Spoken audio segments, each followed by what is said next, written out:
Vijayawada university మంచి భవిష్యత్తు కోసం తెలుగు విద్యార్థులు ఇష్టపడే యూనివర్సిటీ.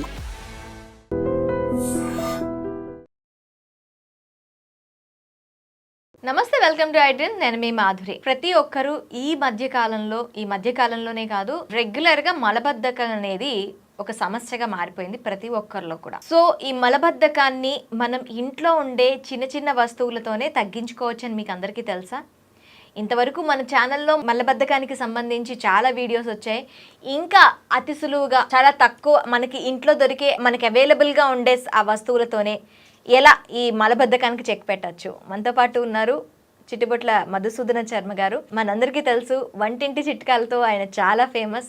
సో ఆయన అడిగి మలబద్ధకానికి గన్ షాట్ మనకి అతి శీఘ్రంగా దాన్ని తొలగించుకోవాలి అంటే ఏం చేయాలో తెలుసుకుందాం.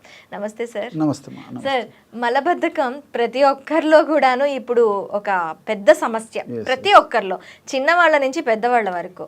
మనకి ఇంతవరకు చాలా వరకు మనకి రెమెడీస్ ఉన్నాయి. ఇంకా ఏమైనా అతి శీఘ్రం అంటే మనకు కొంచెం టైం తీసుకుంటాం, లైఫ్ స్టైల్ చేంజెస్ ఇవన్నీ ఉంటాయి, కాకపోతే అతి శీఘ్రంగా తగ్గడానికి ఏం చేయాలి అంటే? ఓకేమా, అట్లా శీఘ్రంగా ఈ కాన్స్టిపేషన్ సమస్య తగ్గేందుకు కూడా మన ఛానల్లో చాలా చెప్పడం జరిగిందమ్మా. అన్నీ కూడా మంచి రెస్పాన్స్ వచ్చాయమ్మా. అన్ని రకరకాలైనటువంటి ఇవన్నీ ఫార్ములాస్ చెప్పాను, అన్నీ కూడా బాగున్నాయని చెప్పేసి వాడినటువంటి అందరూ కూడా మాకు ఫీడ్బ్యాక్ ఇస్తున్నారమ్మా. చాలా బాగుంది సార్ అని చెప్పేసి. సో మన ఇంట్లో ఉన్నటువంటి రెమెడీసే చాలా చెప్పానమ్మా. కానీ కొంతమంది ఏంటున్నారంటే, సార్ కొంచెం ఇంట్లో రెమెడీస్ బాగున్నాయి, ఒక్కొక్కసారి సడన్గా మేము చేసుకోలేకపోతే ఏదైనా కొంచెం మంచి ఇట్లా ఆయుర్వేదిక్ సంబంధించినవి కూడా సేఫ్టీగా ఉంటాయి కదా సార్, సైడ్ ఎఫెక్ట్స్ ఉండవు, అలాంటివి ఏమైనా కూడా చెప్పండి అని చెప్పి నాకు సలహా ఇవ్వడం జరిగిందమ్మా. మన ప్రేక్షకుల కోసం అది కూడా చెప్తానమ్మా. సో దీనికి ఏంటంటే అన్ని బయట దొరుకుతాయమ్మా, మనం అన్ని తెచ్చుకొని మిక్స్ చేసుకొని వాడుకోవడమే. ఓకే. సో స్పాట్ అనమాట, ఇన్స్టెంట్. ఓకే. ఇప్పుడు ఇన్స్టెంట్ ఫుడ్ ఎలాగ దొరుకుతుందమ్మా, ఇన్స్టెంట్ మెడిసిన్ అమ్మా ఇది. ఓకే. ఓకే. సో ఇదేంటంటే అమ్మా, త్రిఫల చూర్ణం ఒక 100 గ్రాములు తీసుకోవాలి. త్రిఫల అన్ని బయట దొరుకుతాయి. అదేవిధంగా సునాముఖి పౌడర్ దొరుకుతుందమ్మా, సునాముఖి చూర్ణం, సెన్నా పౌడర్ అంటారమ్మా. సో అదొక 50 గ్రామ్స్. తర్వాత నల్ల ఉప్పు, బ్లాక్ సాల్ట్, అది పొడి మార్కెట్లో దొరుకుతుందమ్మా. సో 100 గ్రామ్స్ త్రిఫల చూర్ణంలో 50 గ్రామ్స్ సునాముఖి పౌడరు, ఒక 25 గ్రామ్స్ బ్లాక్ సాల్ట్ పౌడరు, మొత్తం 3 కలిపేసేయాలమ్మా. ఇన్స్టెంట్ అయిపోయింది. సో బ్రహ్మాండమైనటువంటి మోషన్ ఫ్రీగా అయ్యేందుకు మెడిసిన్ రెడీ అయిపోయిందమ్మా. దీన్ని రాత్రి పడుకునేటప్పుడు సమస్య మరీ తీవ్రంగా ఉంటేమా ఒక 100 ml వాటర్లో, ప్రిఫరబుల్లీ గోరువెచ్చని నీళ్ళు, అట్లా లేకపోతే మామూలు నీళ్ళైనా పనికొస్తాయమ్మా. అలా అని చెప్పేసి fridge water, ice water, cold water వాడకూడదు. నార్మల్ టెంపరేచర్ వాటర్ కానీ గోరువెచ్చని నీళ్ళు కానీ ఒక 5 గ్రామ్స్, ఒక టీ స్పూన్ అమ్మా, ఒక స్పూన్ అందులో కలిపేసి తాగితే సరిపోతుందమ్మా. గన్ షాట్ రెమెడీ అమ్మా, మీరు అడిగారు కాబట్టి వితిన్ 24 అవర్స్లో, అంటే రాత్రి తీసుకుంటే మరుసటి దాని ప్రభావం కనిపిస్తుందమ్మా. ఓకే. ఇది ఎన్ని రోజుల వరకు వాడాలి అంటారు? ఇది అమ్మా చెప్పాను కదమ్మా, ఇప్పుడు ఈ మెడిసిన్ అయిపోయేదాకా వాడుకోవచ్చు. తర్వాత ఏంటంటే మీరు అన్నట్టే మనం కొన్ని జాగ్రత్తలు తీసుకోవాలమ్మా. అంటే ఫైబర్ ఫుడ్ బాగా తీసుకోవాలి, వాటర్ బాగా తీసుకుంటుండాలి. ఎందుకంటే బాడీలో నీటి శాతం తక్కువ ఉన్నా కానీ ప్రేవుల చరణం సరిగ్గా లేకపోవడం చేత మోషన్ సరిగ్గా అయ్యేటువంటి పరిస్థితి ఉండదమ్మా. తర్వాత టయానికి ఫుడ్ తీసుకుంటుండాలి. తర్వాత న్యాచురల్ ఫుడ్ ఎక్కువ తీసుకుంటున్నాలమ్మా. అంటే ఇప్పుడు వెజిటబుల్స్, తర్వాత ఫ్రూట్స్ ఇలాంటివి బాగా న్యాచురల్గా, తర్వాత డ్రై నట్స్, డ్రై ఫ్రూట్స్ ఇలాంటివన్నీ బాగా తీసుకుంటుండాలి. తర్వాత ఇంతకుముందు చెప్పినట్లు వాటర్ ఇంటేక్ బాగా తీసుకుంటుండాలి. కాఫీ, టీలు ఇలాంటివి తగ్గించుకోవాలి.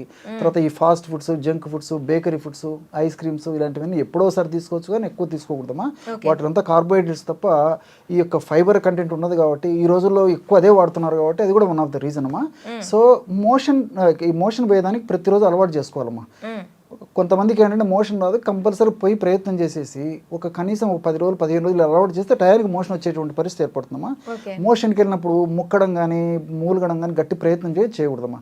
మోషన్కి వెళ్ళాలి, దానికే వస్తే రాని, లేకపోతే వచ్చేసేయాలి, మళ్ళీ కొద్దిసేపు తర్వాత సెన్సేషన్ ఎప్పుడు వెళ్ళాలి. అట్లా చేసుకుంటుంటే క్రమక్రమంగా టయానికి మోషన్ రావడం అలవాటు అయిపోతుందమ్మా. సో ఇట్లాంటి చిన్న చిన్న జాగ్రత్తలు తీసుకుంటూ వెంటనే రిజల్ట్ వచ్చేదానికి ఇది వాడుకుంటూ, కావాలంటే అవసరాన్ని బట్టి ఇది కంటిన్యూగా వాడినా ఏం కాదమ్మా. సో మనం తీసుకునే జాగ్రత్తల వల్ల చాలా మందికి ఈ మెడిసిన్ అవసరం కూడా ఉండదమ్మా. కొన్నాళ్ళు వాడు ఆపేసినా మనం తీసుకున్నటువంటి జాగ్రత్తలు, ఆహార నియమాలు, కొన్ని రకాల చిన్న ఎక్సర్సైజ్ చేయడం వల్ల ఆ కాన్స్టిపేషన్ సమస్య ఉండదమ్మా. సో మలబద్ధకం సమస్త రోగవర్ధకం అని చెప్పేసి మన ఆయుర్వేదం చెప్తుందమ్మా. అంటే అన్ని రోగాలకు ఇదే కారణం, ఇదొక కారణం, అంతే కదమ్మా. సో ఆ కారణాన్ని మనం తొలగించినట్టయితే ఉన్నటువంటి వ్యాధులు తగ్గిపోతాయి, కొత్త జబ్బులు రాకుండా ఉంటాయమ్మా. సో మనకు మంచి లైఫ్ కూడా దొరుకుతుందమ్మా. Thank you sir, thank you very much. Okay. Sir, one life lesson what a medicine has taught you. Whatever you can do without expecting.